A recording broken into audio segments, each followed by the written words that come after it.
Daniel never thought grass could cost him his home. One morning, he opened his mailbox and found a fine from his HOA. Not a warning, not a conversation, just a bill. $450. The strange part? His lawn looked better than everyone else's. As days passed, the fines grew. Signs appeared in his yard. Neighbors stayed silent. And when Daniel finally asked why he was being punished, the HOA didn't answer. They escalated.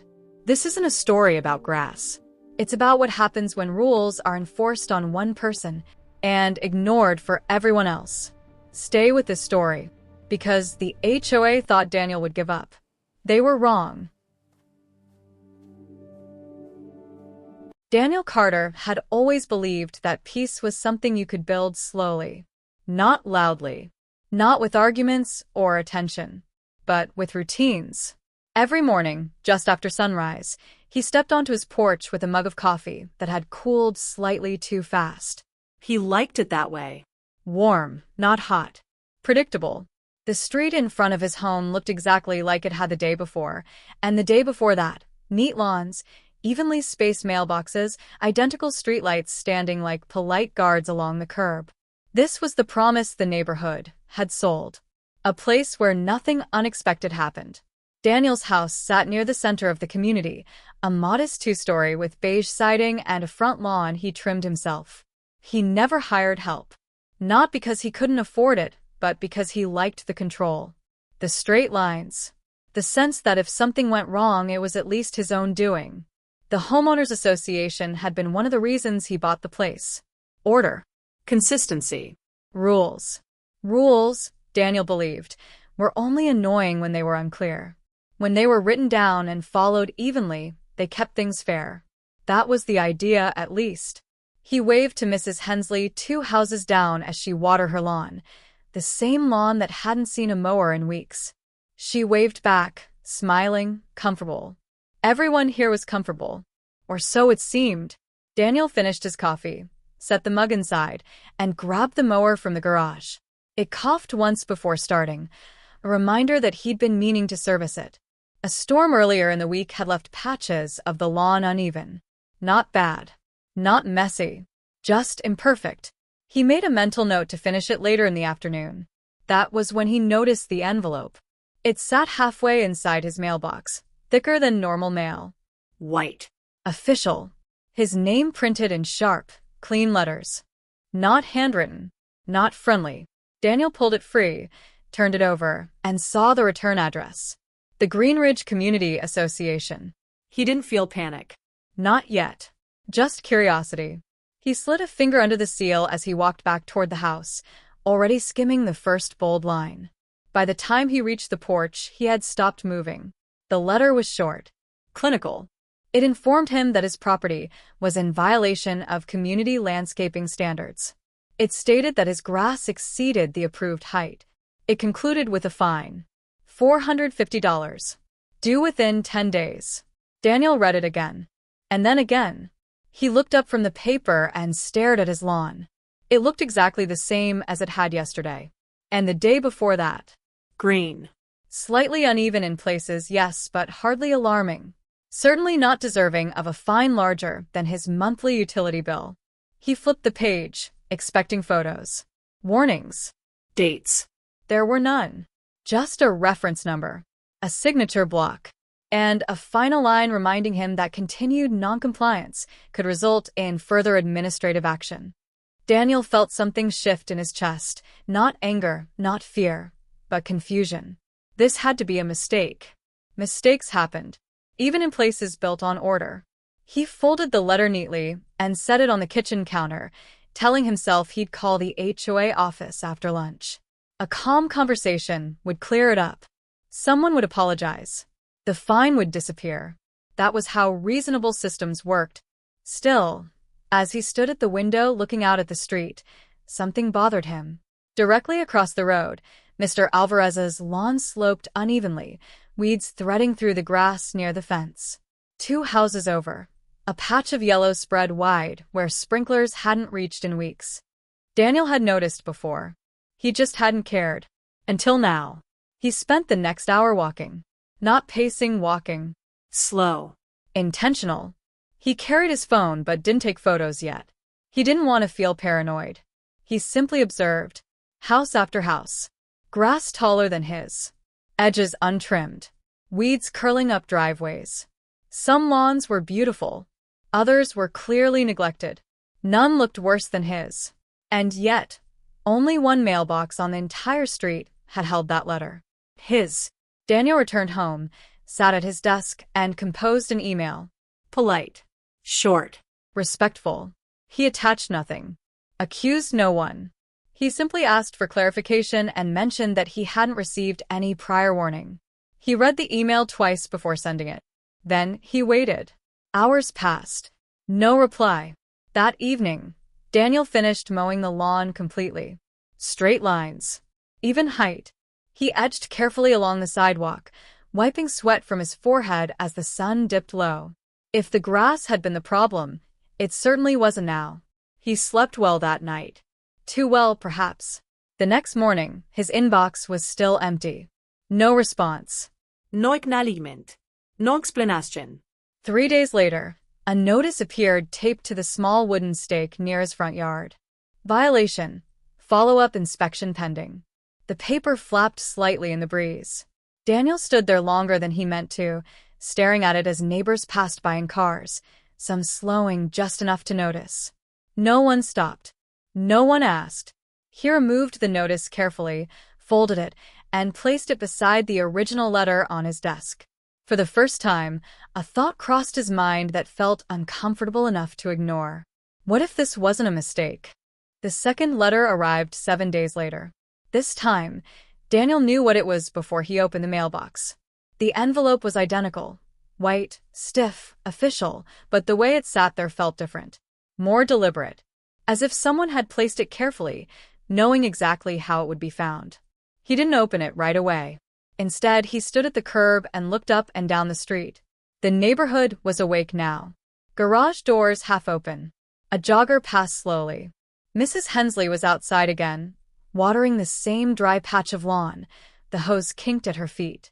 Across the road, the yellow weeds near Mr. Alvarez's fence had grown taller. Daniel's lawn, by contrast, looked precise. Even. Recently trimmed. He opened the letter. Second notice. Continued noncompliance. Fine increased. The amount had doubled. No explanation. No acknowledgement of his email. No mention of the freshly cut grass. Just a new total and a shorter deadline. Daniel folded the paper and slipped it back into the envelope. His hands were steady, but something behind his eyes tightened, a pressure that hadn't been there before. This wasn't how warnings worked. Warnings were meant to fix problems. This felt like something else. Later that afternoon, Daniel called the HOA office directly. The line rang longer than he expected before someone picked up. A woman answered, her voice flat and practiced. Yes, this is the association office. Daniel introduced himself. Calmly. He explained the letters, the lawn, the email he'd sent days earlier. There was a pause on the line. I see the violation, she said at last. Can you tell me what part of the lawn is the issue? Daniel asked. Another pause. Longer this time.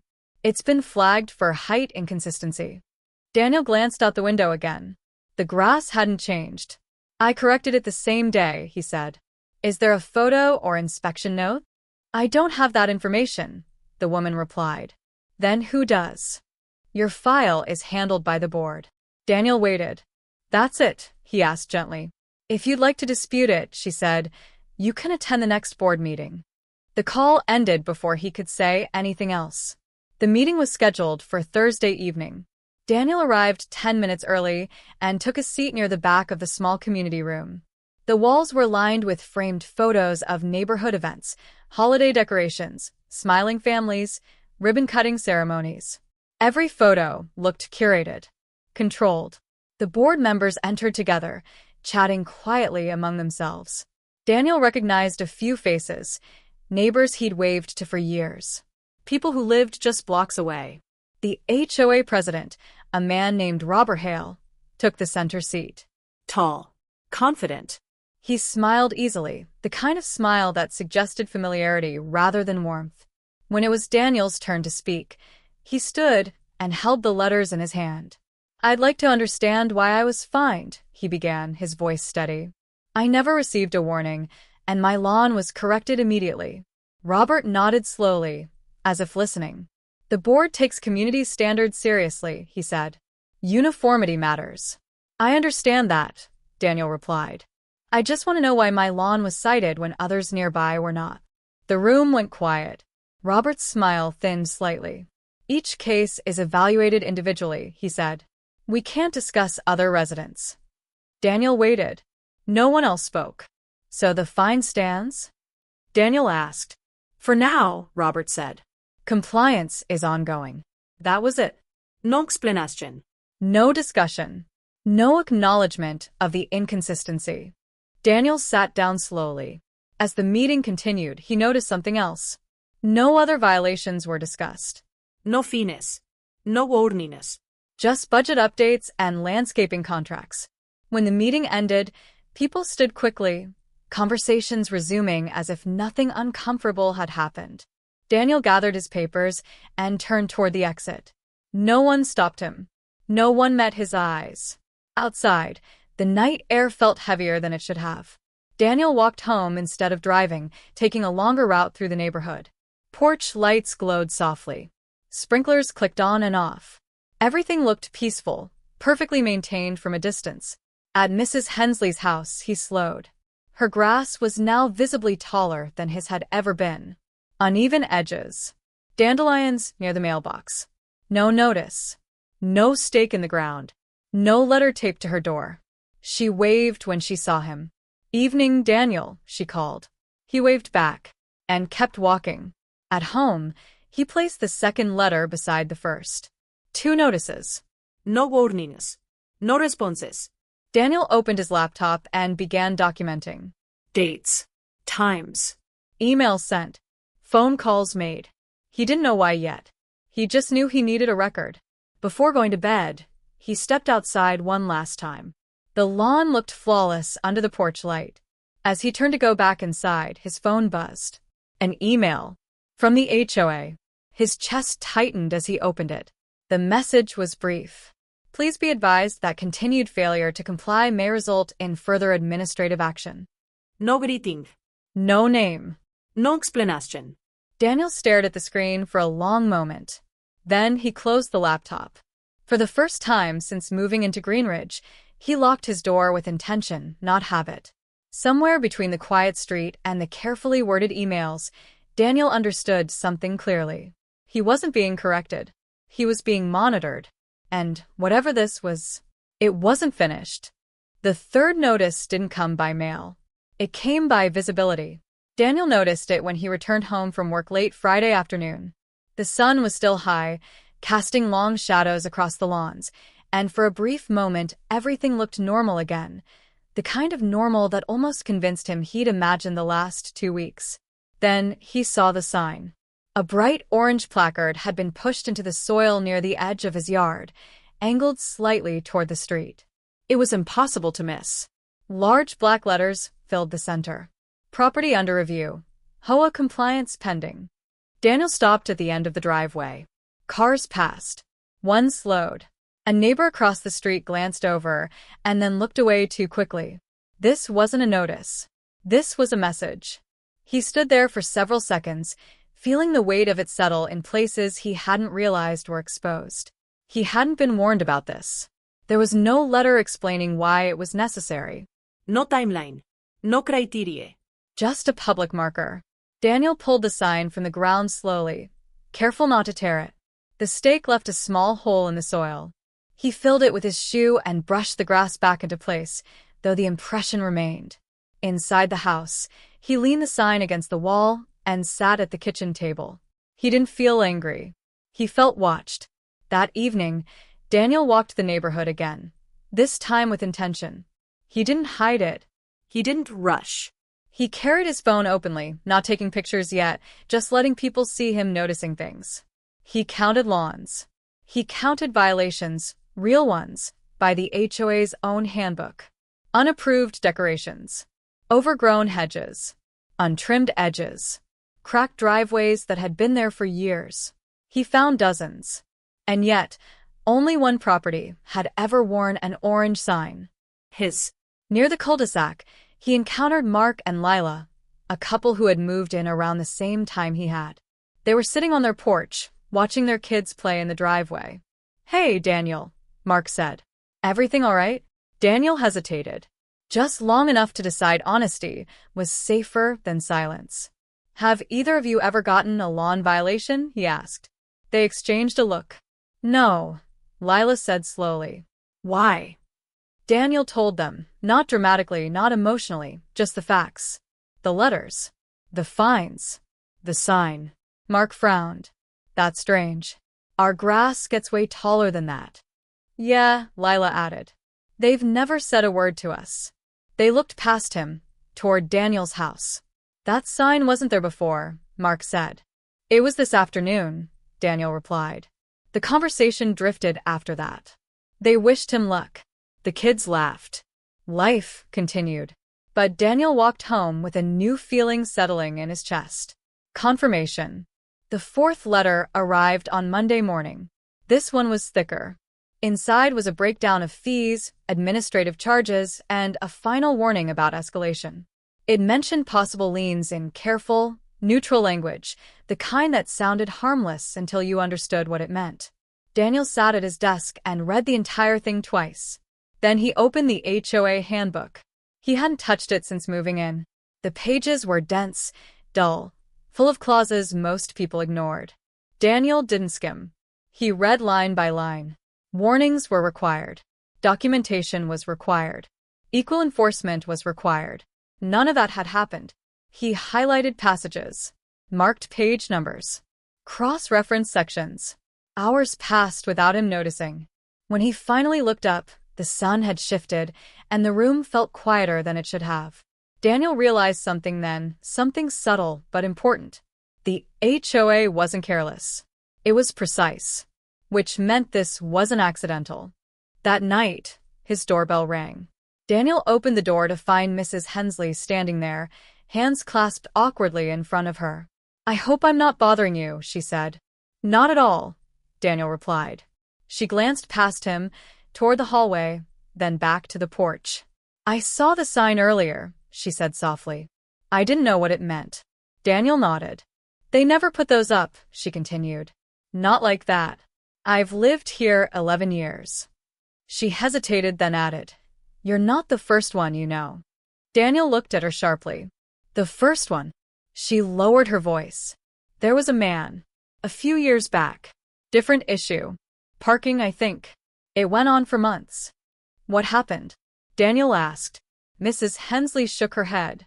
"He moved." She didn't say it like a threat. She said it like a memory. After she left, Daniel stood in the doorway for a long time, staring at the empty porch. A pattern was forming, and patterns didn't disappear on their own. Later, as he prepared for bed, Daniel checked his phone one last time. No new emails. No explanations. Just silence, the kind that pressed in from all sides.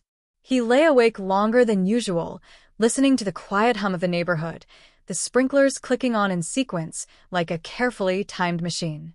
In the dark, Daniel made a decision he hadn't planned to make. He would stop waiting for answers. If the HOA wanted documentation, he would give them documentation. If they wanted compliance, he would understand exactly what that meant and what it didn't. Tomorrow, he would start collecting evidence. Not to fight. Not yet. But to understand. Because whatever this was, it wasn't about grass. And it wasn't over. Daniel began the next morning with a notebook instead of his phone. It felt important to write things down by hand, to slow the process, to make each detail intentional. He dated the first page carefully and wrote a simple heading. Tim Len. Below it, he listed everything he could remember. The first letter, the lack of warning, the meeting, the sign, Mrs. Hensley's visit. Each entry sat quietly on the page, undeniable in its simplicity. This wasn't an argument. It was a record. After breakfast, Daniel walked the neighborhood again, this time knocking on doors. Not all of them. Just a few. Carefully chosen. He spoke to people he already knew, neighbors who had lived there longer, people who had seen things change. Some conversations ended quickly. Others lingered. A man at the corner house told him he'd once been warned about a fence, verbally, kindly, with weeks to fix it. A woman near the park said the board had let her slide on a violation for months after she explained her situation. Every story had something in common. Courtesy. Flexibility. Communication. Everything Daniel had been denied. By mid-afternoon, his notebook was full of small details, names, years, quiet patterns. And then there were the stories that didn't come easily. People who lowered their voices. People who glanced toward the street before speaking. People who said, "It's better not to get on their bad side." One phrase kept repeating itself. "They can make it uncomfortable." That evening, Daniel received another email. This one was different. It came from the HOA president directly. The message was polite, almost friendly. It reminded Daniel of the importance of community harmony. It suggested that prolonged disputes were stressful for everyone involved. It ended with an offer, not to remove the fines, but to resolve the matter quickly if Daniel agreed to immediate payment. No admission. No explanation. Just an expectation. Daniel read it twice, then once more. The email didn't feel like enforcement. It felt like pressure. He didn't reply. Instead, Daniel returned to the handbook and found something he hadn't noticed before. A clause buried deep in the bylaws, rarely referenced. Selective enforcement is prohibited. The language was clear, unambiguous. If one homeowner was fined for a condition commonly present elsewhere, the enforcement could be challenged. Daniel leaned back in his chair. For the first time, he felt something close to relief, not because he had an answer but because the rules themselves had drawn a line. The HOA had crossed it. The next board meeting was scheduled for the following week. Daniel prepared. He organized his notes. Printed photos, not accusations, just comparisons. Labeled everything carefully. No emotion. No commentary. Facts only. The night of the meeting, the room felt different. More people had shown up. Not a crowd, but enough to change the energy. Daniel noticed the board members exchanging glances as residents filled the chairs. When it was his turn to speak, Daniel stood and placed his documents on the table. "I'm not here to argue," he said calmly. "I'm here to understand why enforcement is not being applied evenly." He slid the first photo forward. This lawn was measured at the same height as mine. It received no notice. Another photo. No warning was issued to me, despite the requirement. Robert Hale's expression tightened. "We don't conduct discussions this way," he said. "I'm not discussing," Daniel replied. I am documenting. A murmur moved through the room. The board called for a recess. Daniel sat down slowly, heart steady but heavy. This was the first time he had pushed back, and he could feel the tension shift. The meeting ended without resolution. But something had changed. As people filed out, a few stopped to speak with Daniel. Quiet words. Shared experiences. Recognition. Outside, under the streetlight, Daniel looked back at the building where the HOA meetings were held. The windows were dark now. He realized then that part one of this conflict, the quiet part, was ending. What came next would not be silent. It would be procedural. And it would leave a mark. The certified letter arrived on a Tuesday. Daniel recognized the envelope immediately. Heavier stock, red border, the kind of mail that was designed to feel serious before it was even opened. The postal worker had asked for a signature, watching patiently as Daniel signed his name on the small digital screen. As the door closed, the house felt quieter than usual. Daniel stood at the kitchen counter, the envelope resting between his hands. He didn't rush. He had learned that nothing good came from reacting too quickly. He opened it carefully. The letter inside was formal, legal in tone, devoid of warmth. It stated that due to continued noncompliance and failure to resolve outstanding fines, the association was initiating formal enforcement proceedings. It listed potential consequences, late fees, administrative costs, and the possibility of a lien being placed on his property. No mention of the photos. No acknowledgement of the meeting. No response to the evidence. Just escalation. Daniel sat down slowly, the chair creaking beneath him. This was no longer about trimming grass. This was about control. That evening, Daniel walked the neighborhood one last time without notes, without a phone. He passed the familiar houses. The same lawns. The same uneven edges. Nothing had changed. At the corner, he stopped and looked back at his own home. The lights were on inside, casting a warm glow through the windows. From the street, it looked peaceful, compliant. He thought of Mrs. Hensley's words. He moved. Daniel understood now. The process wasn't designed to be fair. It was designed to be exhausting. Inside, he spread the documents across the table: letters, emails, photos, notes. Each piece told the same story from a different angle. Unequal enforcement. Procedural shortcuts. Silence where explanations should have been. Daniel opened his laptop and drafted a response. Not emotional. Not defensive. Structured. He cited bylaws. Attached documentation. Requested formal review. Asked for a written explanation. At the end, he added a single line. All future communication regarding this matter should be in writing. He hovered over the send button for a long moment. Sending this meant something. It meant he was no longer asking to be left alone. He pressed send. The reply came faster than he expected. An automated acknowledgement. No names. No promises. Just confirmation that his message had been received. Daniel leaned back in his chair, eyes closed. The house was quiet. The neighborhood outside unchanged. But somewhere behind the rules and meetings and letters, a system had taken notice. And it did not like being challenged. Later that night, as Daniel prepared for bed, his phone buzzed again. A new email. Not from the HOA. From an address he didn't recognize. The message was brief. You should reconsider how far you take this. No signature. No explanation. Just a warning. Daniel stared at the screen. For the first time since this had begun, fear brushed against his resolve. Not enough to stop him, but enough to sharpen his focus. He didn't reply. He turned off the phone and set it face down on the nightstand. As he lay in the dark, listening to the quiet rhythm of the neighborhood, Daniel made a choice. If the HOA wanted silence, they would not get it. If they wanted compliance without fairness, they would have to explain it.